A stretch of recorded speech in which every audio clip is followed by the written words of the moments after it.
and the quirkier side of life. The Todd Starnes Commentary.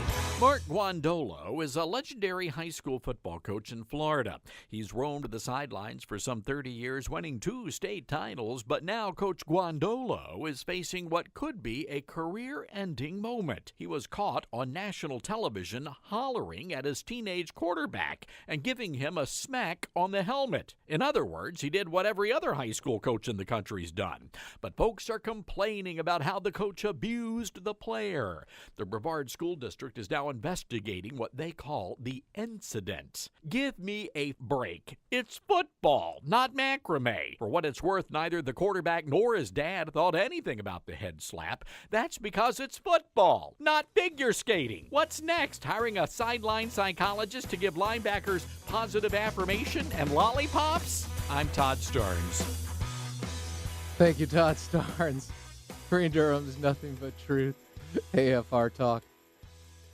It reminds me of a movie I really did not like, A League of Their Own. Yeah, and here, spoiler alert, if you're going to see League of Your Own, wow, who are you? If you haven't seen it yet, or you're like, oh, I really want to see that. But A League of Their Own, the way it ended, she dropped the ball on purpose because she wanted her sister to, Ron Howard, why? Oftentimes movies ruin sports. And League of Their Own is one of those. But one of the things in there, you saw a coach yelling and telling his, it's about the women's league, World War II. They needed ball players and men were off to war, so they founded a women's league and tried to sell it. Okay. I don't want to keep going. No, I have no problem with movies about women and sports and anything. Don't take it that way. See, what starts happening, everything, oh, you're sexist. You don't like it because no, I didn't like it because she dropped the ball at the end for her sister. She let down her team. She did it on purpose because everything's got to end up equally in movies and to make sure everybody feels good. Crane, you got some issues. I know. I'm coming off a sinus infection, folks. This is the first day I've actually had some energy. Been bedridden, except for going to the show and preparing for the show. And bottom line, I'm feeling good again, but I'd still make that comment regardless. Here's what gets me. You have a rodeo clown and a controversy at the Missouri State Fair. The clown is doing his job. Tuffy Gessling put on an Obama mask and has defended his actions. Why did he come forward? He's getting death threats. Yeah. He's done this with other presidents as well. I have said I do not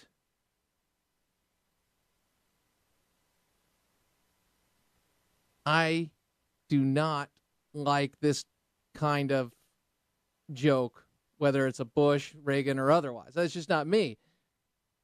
But that's not really important because the issue is this. Man put on a mask and they turned it into a racial event. And now he's getting death threats. Tuffy Gessling answered some questions. And here he is. Roll it. I've had one lady spit in my face, called me a dirty name, spit in my face, and walked off. And he says there have been 5 death threats. So I've had somebody threaten to run me over. One of them wanted to burn the house down. Gessling says that hate is actually what finally brought him out to speak. I didn't do this to do any hating on anyone. I did it to be funny. I did it to be a joke. This clown bit, has been around for generations. And I didn't think anything more of it than what we've done 15 years ago, 10 years ago, 5 years ago, when we've done it with Bush and Clinton and Ronald Reagan. Are you a Democrat or a Republican? I am a rodeo clown. To Gessling, it's a matter of perspective. I actually think that a lot of people have lost their ability to laugh. Look at the country as a whole. There's a lot more to be mad at than a rodeo clown at a rodeo trying to make somebody laugh. So what do you think? Actually, let's turn this one around and go with this.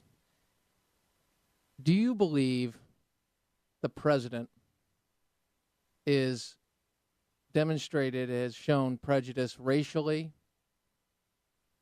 religiously, and or politically? 1-888-589-8840. 1-888-589-8840. 888-589-8840. Do you think the president has demonstrated prejudice racially, politically, or religiously? 1-888-589-8840. 1-888-589-8840. It is unbelievable to me at times when we see how there is a double standard, and not only that, the double standard extends to the mainstream media and what they focus in on. It's not just in the response to things, it's what they focus in on. So let's go to your phone calls. Robert, Virginia. Tell me, Robert, do you believe President Obama has demonstrated prejudice in racially, religiously, or politically? Robert? Well, I got to tell you, thank you, Crane. I appreciate you taking my call. Yes, I got sir. to tell you that I read this article last week, and I was actually glad that you put the guy on because I don't think a lot of people understood that this had been a joke that had been done with former presidents as well, Republican and Democrat. Mm-hmm. But, I think to kind of phrase the question, I think at this point you're getting to a point of clarity with this particular situation where a lot of people were upset, be it they thought it might have been racist or they might have thought it was just disrespecting the Oval Office. But then I think we're kind of getting off course here by saying that has Obama been racist or prejudiced, because then it's like we're getting to the point of two wrongs now make it right. So I would like to say that I'm glad this guy decided to speak out, because I think between the Democrats and us that we sometimes lose sight of because of all the stuff getting thrown at us all the time, lose sight of it. Hey, these are real people in America doing jobs. It doesn't have to do always with race. We've got. I agree. Now, Robert, but the reason I put it forth was we have a president who weighs in on certain issues, Trayvon Martin, George Zimmerman case. A president has a DOJ that has abandoned its race-neutral policy. A president that, when we look at Islam, will call something done in the name of Islam workplace violence, and has yet to specifically speak to Christians being persecuted in Egypt and in the overall region. So these are things, and it began, remember, with the beer summit having had to go here. I'm blanking on the gentleman's name, but the professor who had an incident with the police and the police acted stupidly, he injects himself in this way. So what I see is a very selective outrage and expression on things. And he's supposed to be president of Americans without hyphens, regardless of color, regardless of our gender. So that's why I went forward with it. What do you think, Robert? Go ahead. Well,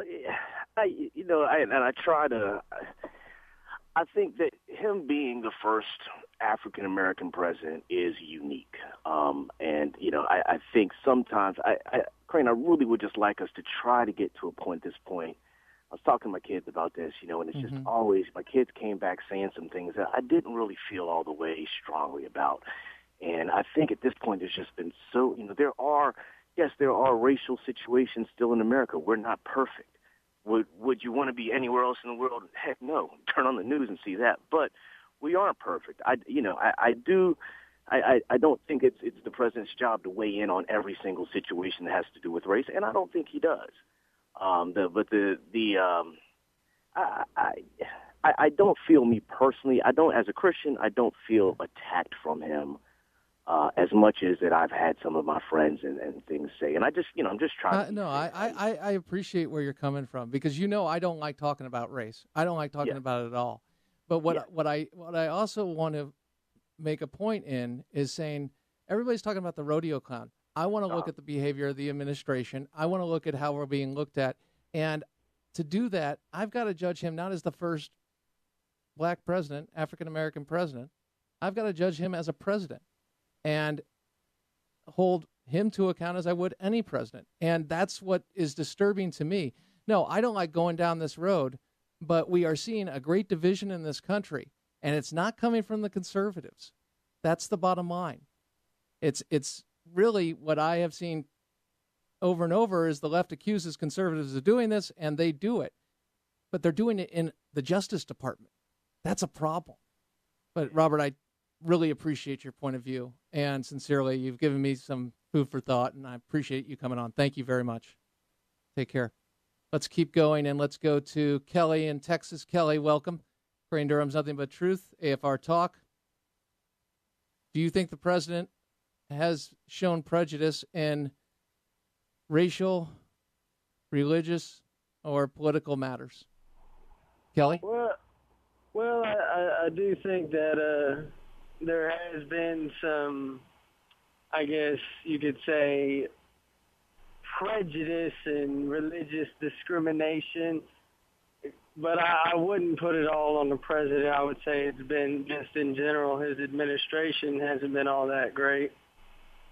But I think one of the big problems here is that, like, even on both sides, Republicans and Democrats, it's real easy to just point a finger and blame someone. Oh, he's doing this. Oh, it's Eric Holder. He's racist and all this. Well, and okay. instead of trying to say, okay, look, we got a real problem here. I mean, it's easy to point a finger and blame somebody all day, but whenever you're sitting there just blaming, you're not solving.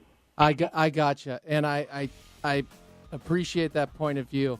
I think you've got to identify the problem and solve it. I say go back to the race-neutral policy. I say when you're making a comment about somebody being your son and you're putting your own Justice Department as a part of the prosecution and raising tensions, to say the least, by the way, on a false story with George Zimmerman, there's a problem there. There's a problem you don't speak out in Oklahoma as we have someone from another country visiting and getting shot. There's a problem when the people that there is evidence that is a racially driven crime. There was no evidence of that in George Zimmerman. This is not about a scorecard. This is about accountability and looking at the president not as the first black president, but as the president of the United States and him being a leader and setting the tone. But I appreciate everybody. Thank you very much for your phone calls. Bill Jennings next, AFR Talk.